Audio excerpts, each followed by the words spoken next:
1500 कुछ आवास था, तो 1500 कुछ आवास और जो मुझे देना था वो गुणा करके दिखाया एक बड़ा अमाउंट। अच्छा। तो हमने कहा इसको 15,000 से कर दीजिए, तो भी मैं जब तक ब्लॉक प्रमुख इस ब्लॉक में हूँ एकदम नहीं होने दूंगा। परास के माननीय प्रधान जी की गाड़ी फंस गई, मैं गया, मेरी गाड़ी फंस गई। अच्छा। और मैं जब वहाँ से लौटा तो एक हफ्ते बाद में मैंने वहाँ 2 पुलिया बनवाया और सड़क वहाँ की बनवाई। अब आप बाढ़ के समय में भी गाड़ी लेकर के जा सकते हैं उसमें। ओके। बहुत काम हुआ। तो आप तो अपने कार्यकाल को 10 में से 10 नंबर देते हैं। अगर मैं आपसे पूछूं कि आपके पिताजी कितने नंबर देते होंगे 10 में से? पिताजी से आप जरूर बात कीजिए इस विषय में।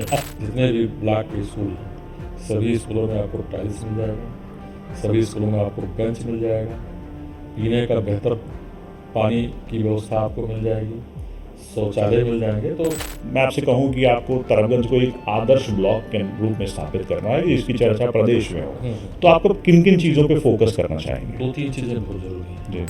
आपको क्या लगता है कि जब आने वाले दोनों चुनाव होंगे, पंचायती चुनाव, विधानसभा चुनाव, विपक्षी पार्टी समाजवादी पार्टी का जो पीडीए फैक्टर है, जो पीडीए रणनीति है, आपके विधानसभा में या आपके ब्लॉक में उसका कितना असर होगा? कोई मतलब नहीं है। आप लोकसभा चुनाव हुआ उसका डाटा उठा देख लीजिए। लोकतंत्र के लिए जो सबसे विशेष व्यवस्था और सबसे बेसिक व्यवस्था लोकतंत्र में अगर मैं कहूँगा तो वो होती है पंचायत व्यवस्था। पंचायत व्यवस्था विभिन्न स्तरों पर होती है, प्रधानी, ब्लॉक, जिला पंचायत स्तरों पर। ये तीनों व्यवस्थाएं बहुत महत्वपूर्ण है और बुनियादी स्तर पर विकास की रफ्तार, सरकारी नीतियों का लाभ हर ग्राम तक पहुँचे, हर ग्रामीण तक पहुँचे, इसकी बहुत महत्वपूर्ण जिम्मेदारी ब्लॉक की हो जाती है।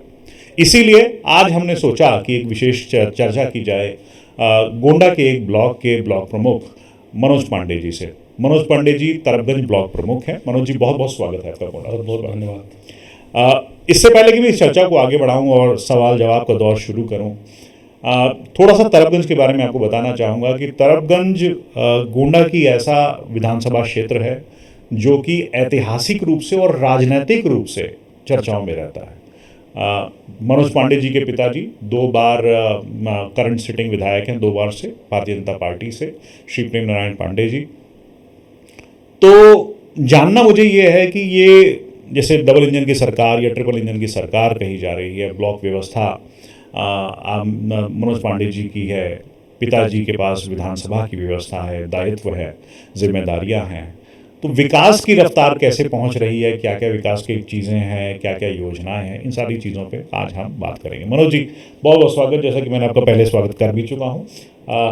सबसे पहला सवाल अब जो मैं आपसे करना चाहूँगा कि आपकी चुनावी यात्रा से बात करना मैं शुरू करूँगा कि आपने जो प्रथम चुनाव लड़ा वो प्रमुखी का ही लड़ा या इससे पहले भी आपने चुनाव? इससे पहले मैं क्षेत्र पंचायत सदस्य का चुनाव ग्राम रामपुर टेंगराहा से लड़ चुका हूँ जी। और वहाँ से मैं बहुत ज़्यादा अंतर से उस समय ब्लॉक में सबसे ज़्यादा अंतर। किस वर्ष की बात? ये 2006 की बात है, 2006-07 में चुनाव हुआ था। ओके, उस समय। और ये जो ब्लॉक प्रमुख आप बने जब पिछली बार, तो ये आपका सेकंड चुनाव था? जी जी, सेकंड इलेक्शन था, जिसमें आप पहले बीडीसी हुए, उसके बाद ब्लॉक प्रमुख चुने गए। अब मनोज जी, लगभग कार्यकाल समाप्त हो चुका है। जी जी। अगली पंचायत का इंतजार हो रहा है, आंकलन लगाए जा रहे हैं कि चुनाव कब होगा, 26 में होगा या 27 में होगा पंचायती चुनाव। तो अपने इस 5 वर्ष के कार्यकाल को अगर मैं आपसे 3 महत्वपूर्ण उपलब्धियां आपसे पूछूंगा तरबगंज ब्लॉक में क्या हुई हैं, तो उनको आप क्या बताएंगे? पहली, जब मैंने शपथ लिया तो हमसे पहले जो आवास आता था गरीबों का, उसमें बहुत ज़्यादा भ्रष्टाचार था। ब्लॉक पे भी और ग्राम सभा स्तर पे हर आवास लाभार्थी से पैसे वसूले जाते थे। मैं जब ब्लॉक प्रमुख हुआ तो 1500 कुछ आवास स्वीकृत हुआ तरबगंज में बांटने के लिए। एक बहुत इंटरेस्टिंग चीज़ मैं आपसे बता रहा हूँ जी। मुझको एक अधिकारी द्वारा कहा गया कि इसमें आपका इतना अंश होता है, क्या आदेश है? तो हमने कहा कतई नहीं। मैं जब तक ब्लॉक प्रमुख हूँ तब तक ये नहीं होने दूंगा। तो आपने अपना परसेंटेज 0 कर लिया? जी जी। तो उन्होंने कहा कि ठीक है। उन्होंने 1500 कुछ आवास था, तो 1500 कुछ आवास और जो मुझे देना था वो गुणा करके दिखाया एक बड़ा अमाउंट। अच्छा। तो हमने कहा इसको 15,000 से कर दीजिए, तो भी मैं जब तक ब्लॉक प्रमुख इस ब्लॉक में हूँ तब तक पेंशन, आवास इसमें जो कुछ भी होता था एकदम नहीं होने दूंगा।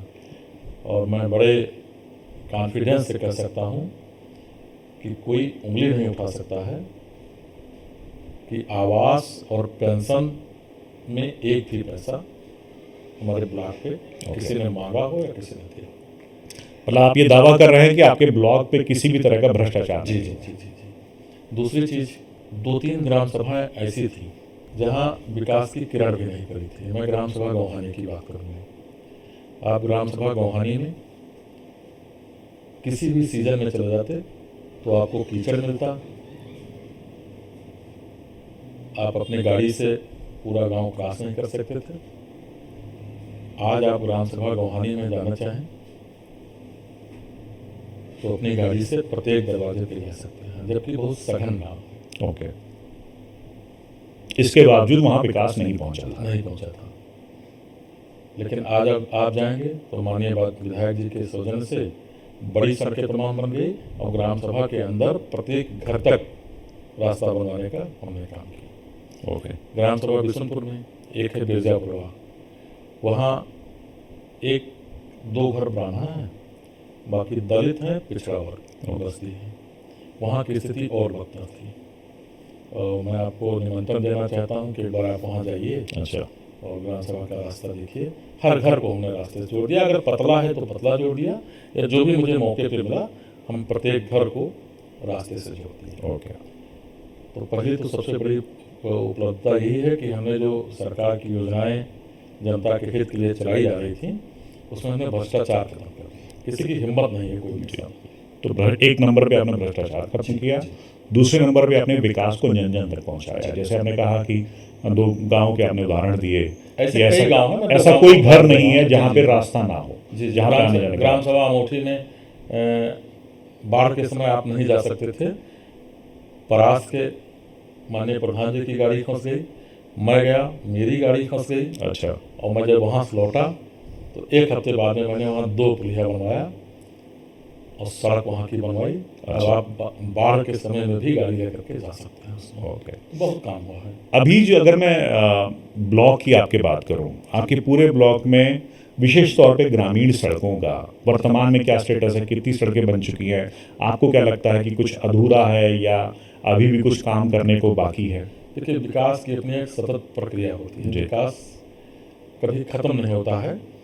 आज पतली सड़कें हैं, कल चौड़ी सड़कें बनेंगी, चौड़ी 2 लेन होंगी। लेकिन हमारे ब्लॉक में सड़कों का बहुत अभाव था। कई ग्राम सभा थे, जैसे जुझारीपुर, रामपुर टेंगराहा, कन्नीपुर, तमाम ऐसे गांव थे जहां सड़क नाम की चीज़ ही नहीं थी। और आज मैं कह सकता हूं कि वो ग्राम सभाएं सड़क के मामले में संतृप्त हो चुकी हैं। प्रत्येक मजरे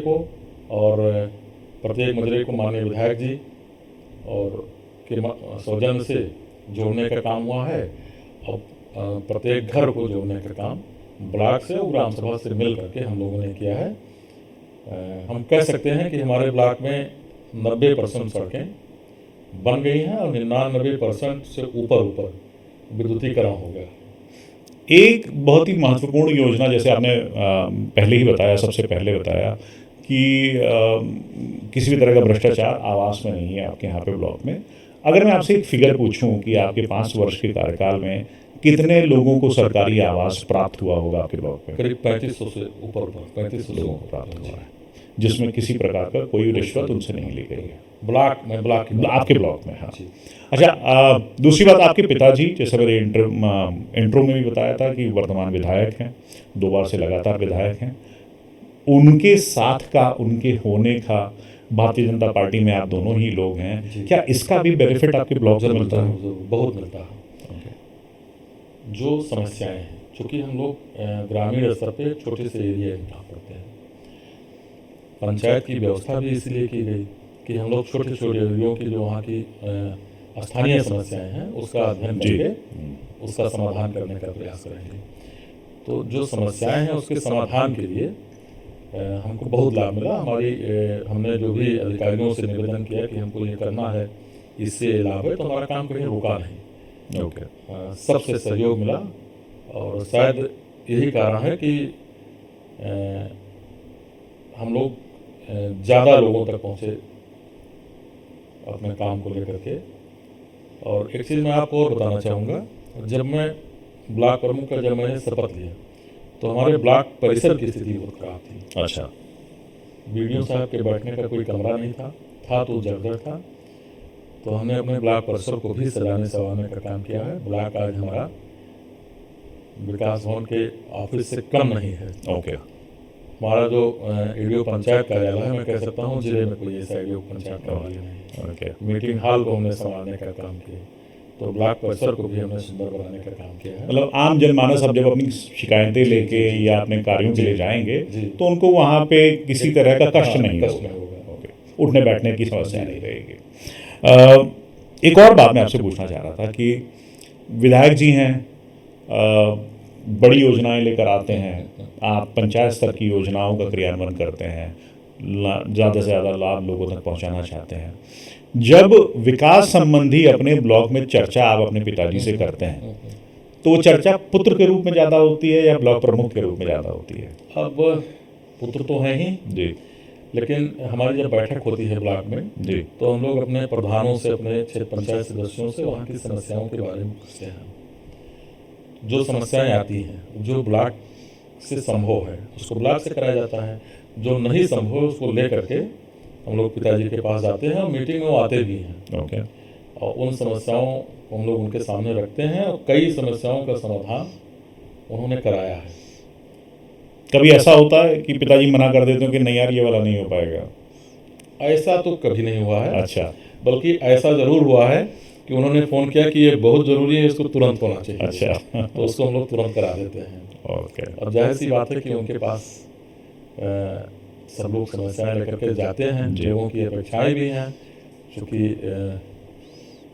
40-45 वर्ष उन्होंने जनता के बीच में बिताया है तो बच्चा उनको जानता है, अपनी समस्याएं लोग बताते हैं और जो समस्याएं ब्लॉक स्तर की होती हैं वो तुरंत हम लोगों को निर्देश देते हैं कि इसको होना ही चाहिए, किसी भी तरीके से कराइए।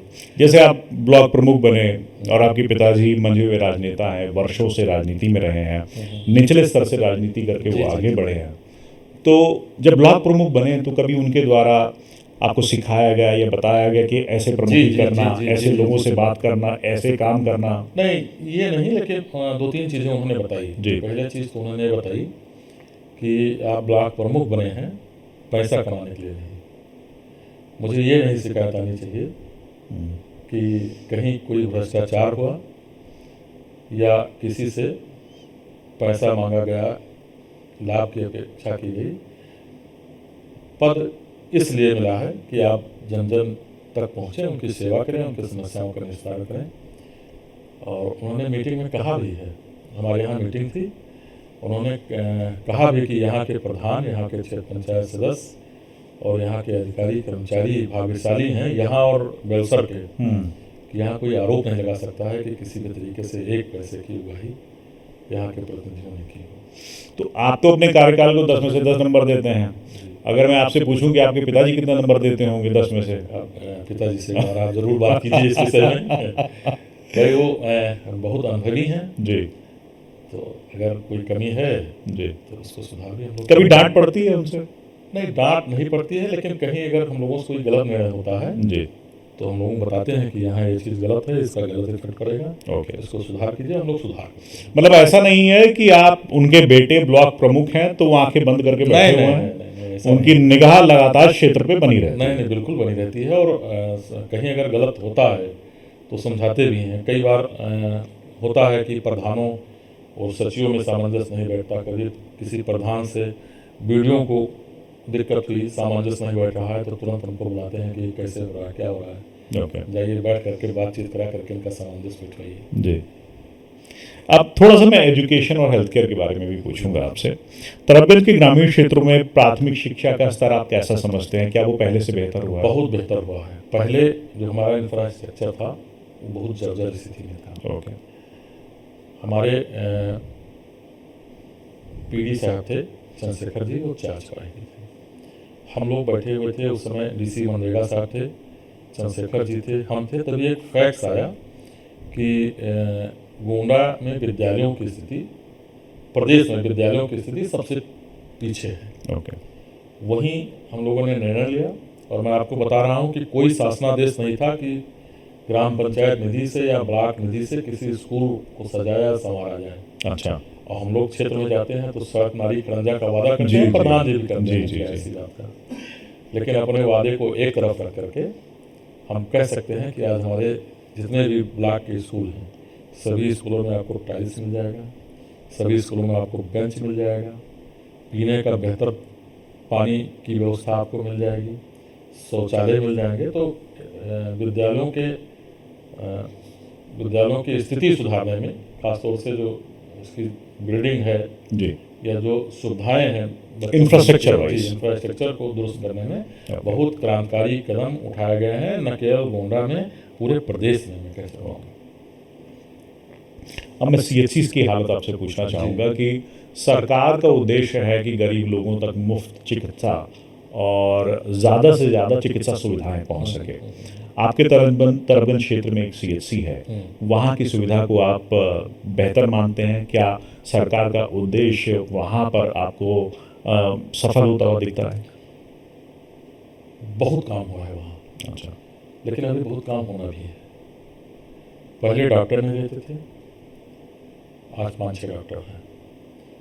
लैब हमारे यहाँ बेहतर नहीं था, आज बहुत बेहतर लैब है। और जैसे प्राइवेट लैबों में है कि आप जाइए ब्लड चेक कराइए, आपके मोबाइल पे आपका ब्लड रिपोर्ट पहुँच जाएगा। हमारे तरफ में आप जाइए, सैंपल लीजिए, मोबाइल पे आपको रिपोर्ट मिल जाएगा। तो टेस्टिंग होती है? हाँ, टेस्टिंग होती है। एक्सरे मशीन तरफगंज में हो गई है। ओके। दवाएं उपलब्ध रहती हैं, ऑक्सीजन का प्लांट वहाँ लग गया है। और चूँकि फिर व्यवस्थाएं बेहतर हुई तो मरीज ज़्यादा आने लगे जी, तो एक नया बिल्डिंग भी तरफगंज में बन रहा है। ओके। और यही नहीं, ग्राम सभाओं में भी कहीं न प्रत्येक ग्राम सभा में तो प्रत्येक न्याय पंचायत स्तर पे, और न्याय पंचायत के कई कई ग्राम सभाओं में, जैसे हमारे ग्राम सभा में आयुर्वेदिक हॉस्पिटल की स्थापना हो गई जी।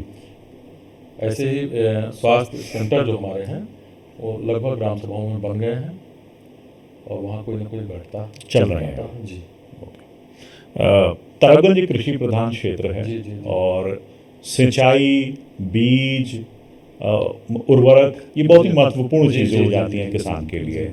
इन तीनों ही आयामों पर, सिंचाई की मैं बात करूं या उर्वरक की बात करूं, बीजों की उपलब्धता की बात करूं, या विभिन्न मौक़ों पर वो जो कांटा क्रय केंद्र लगाए जाते हैं, उनसे किसानों के जो जहाँ से धान, गेहूँ, मक्का ये सब खरीदा जाता है, इन सब की सुविधाएं, कृषि आधारित जो सुविधाएं हैं, उनका क्या स्टेटस है इस वर्तमान समय में ब्लॉक में आपके?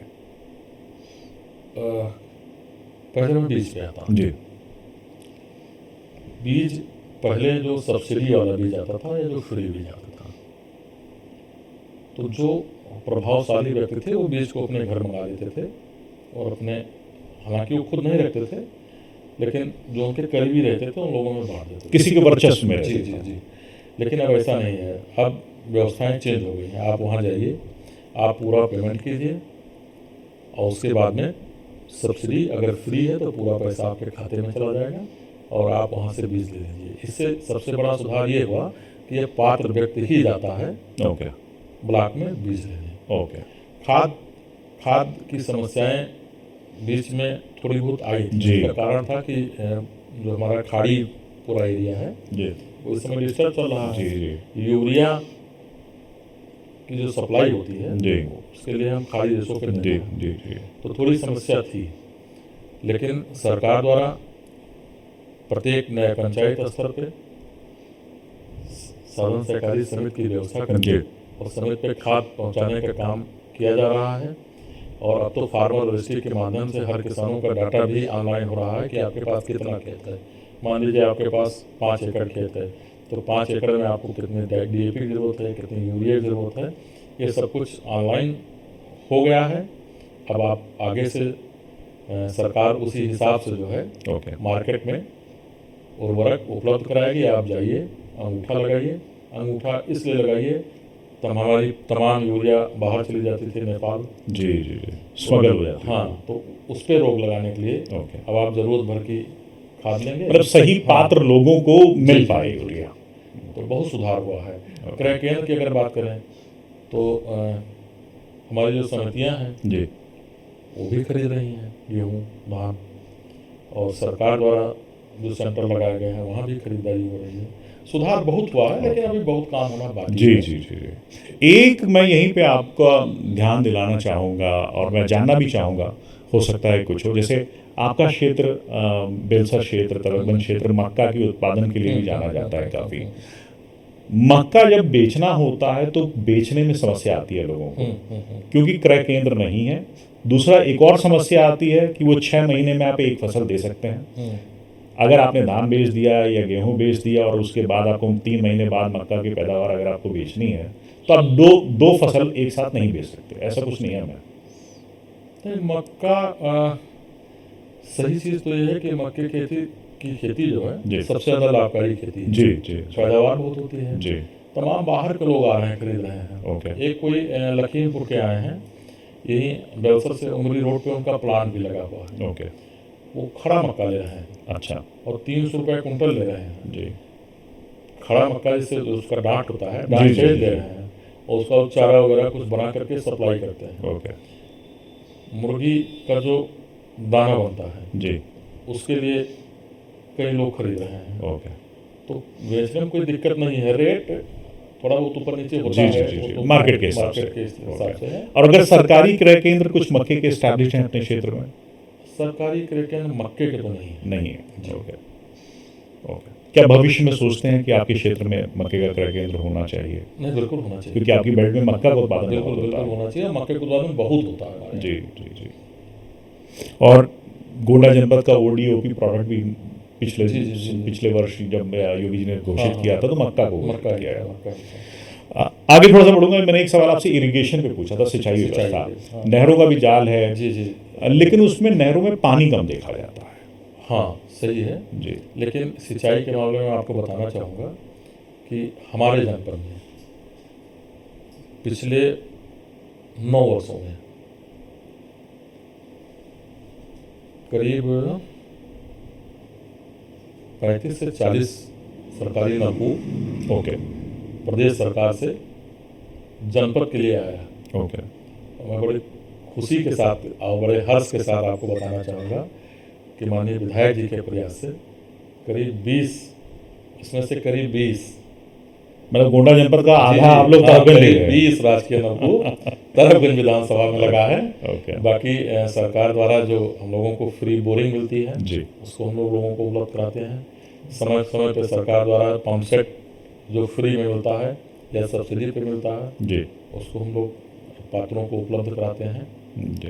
तो सौर ऊर्जा वाले भी पंप हाँ, सेट बोरिंग वगैरह चलेंगे। सौर ऊर्जा जो पंप सेट की स्थिति है तो उसमें सब्सिडी है, करीब 90% सब्सिडी है। ओके लेकिन सौर ऊर्जा में पिछली बार हमारा लक्ष्य जो था ओके हमारे जनपद का वो पूरा लक्ष्य नहीं पूरा हो पाया। ओके। जी, लोग खाली चला गया। अच्छा, मतलब एप्लीकेंट ही नहीं थे हाँ, आपके पास applicant में। ही नहीं थे। ओके। अब प्रधानमंत्री आवास योजना की हम लोग बात ही कर चुके हैं। अब मैं थोड़ा भविष्य की बात करूंगा। 5 वर्ष का कार्यकाल आपका समाप्त हो चुका है। आने वाले समय में अगर मैं आपसे कहूं कि आपको तराबगंज को एक आदर्श ब्लॉक के रूप में स्थापित करना है, इसकी चर्चा प्रदेश में हो, तो आपको किन किन चीज़ों पे फोकस करना चाहेंगे? 2-3 चीज़ें बहुत ज़रूरी हैं। जी पहले तो हमें कुछ व्यवस्था ऐसी करनी चाहिए कि जिससे ब्लॉक की खुद की आय हो। ओके। तो उसमें हम लोग जो आप सिर्फ सरकारी फंड पर निर्भर जी ना जी हो। जी उसमें हम लोग जो है योजना बना रहे हैं। जी एक तो ब्लॉक, हमारे ब्लॉक परिसर में बहुत ज़मीनें ढेर सारी हैं, तो वहाँ हम लोग प्रयास क्या कार्य योजना बन रही है कि एक मार्केट की स्थापना करें, दुकानें बनवा दें, उससे आएगी। ओके। दूसरी गेस्ट हाउस, चूँकि अब शादी ब्याह जो है जी जी जी वो हर आदमी जो है मैरिज हॉल में करता है, सुविधा संपन्न जगह पे करना चाहता है। तो भविष्य में हम ये प्रयास करेंगे कि अपने ब्लॉक में 2 या 3 मैरिज हॉल की स्थापना करें।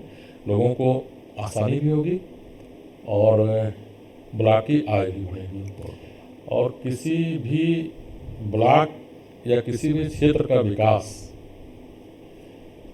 जब तक वहाँ के नदियों की व्यवस्था ना अच्छी हो, पानी की व्यवस्था ना अच्छी हो, तब तक उसकी कल्पना ही नहीं की जा जी। सकती। और खासकर जब आप 99% कृषि आधारित हो। जी जी जी जी हमारे ब्लॉक की हृदय रेखा अगर कहें जी तो टेढ़ी नदी है या टेढ़ी नदी से जुड़े जो नाले हैं। जी तो हमारा प्रयास रहेगा, माननीय विधायक जी प्रयास कर भी रहे हैं ओके कि इस नदी की दशा और दिशा बदले, इसकी सफाई हो।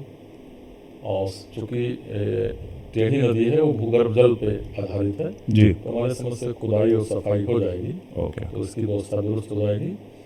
बाकी सड़क, बिजली, पानी, जो पीने का पानी है, इस दिशा में बहुत काम हुए हैं। थोड़ा बहुत जो बाकी है वो काम चल रहा है। तो कह सकते हैं कि नदी, पर्यावरण और शिक्षा, इस दिशा में भी बहुत काम होना है। जी मतलब अगला फोकस आपका टेढ़ी नदी का संचयन, जी जी उसका कंजर्वेशन, उसका रिप्लेनिशमेंट कैसे किया जाए, रेजुविनेशन कैसे किया जाए। जी जी दूसरा शिक्षा पे आप कह रहे हैं कि आपका फोकस रहेगा। जी जी और ब्लॉक की आय, ब्लॉक की आय इंक्रीज करने में, ताकि आपके पास ज़्यादा फंड्स आए खर्च करने के लिए। एक और चीज़ मैं आपसे पूछूंगा कि रोजगार के बारे में। जी। सरकार की विभिन्न योजनाएं हैं जो जी। रोजगार के लिए, युवाओं के लिए चलाई जाती हैं। आपके क्षेत्र में क्या क्या योजनाएं हैं जिसका लाभ पिछले 5 वर्षों में लोगों को मिला? मनरेगा योजना के माध्यम से जी हम लोगों को रोजगार दिलाने का काम करते हैं। जो हमारे ब्लॉक से विकास की योजनाएं संचालित होती हैं, उसमें भी लोगों को हम लोग काम देते हैं। जो माननीय विधायक जी के प्रयास से सड़कें बन रही हैं, उसमें भी तमाम लोगों को रोजगार मिल रहा है। तो रोजगार के लिए जो है जो सरकार से योजनाएं चला रही हैं, हम लोग प्रयास करते हैं कि उसका 100% लाभ लोगों को मिले। और इसमें काफ़ी हद तक काम हुआ भी है, तरफ भी। ओके। जब अगला ब्लॉक प्रमुखी के चुनाव आएगा, जी। क्या आप फिर से दावेदारी करेंगे बिल्कुल तरफ? दावेदारी करेंगे। और साथ ही साथ विधानसभा चुनाव की तैयारियां भी चालू हो रही हैं।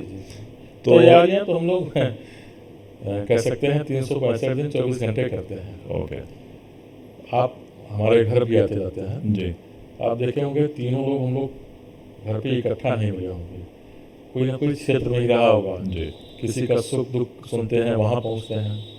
कहीं काम धाम चल रहा है विकास का, किसी भी विभाग का द्वारा चल रहा है, जी तो वहाँ पहुँचते हैं। तो तैयारी हम लोग जो है 365 दिन हम लोग तैयारी चल रही है, हम लोगों को कोई दिक्कत नहीं है।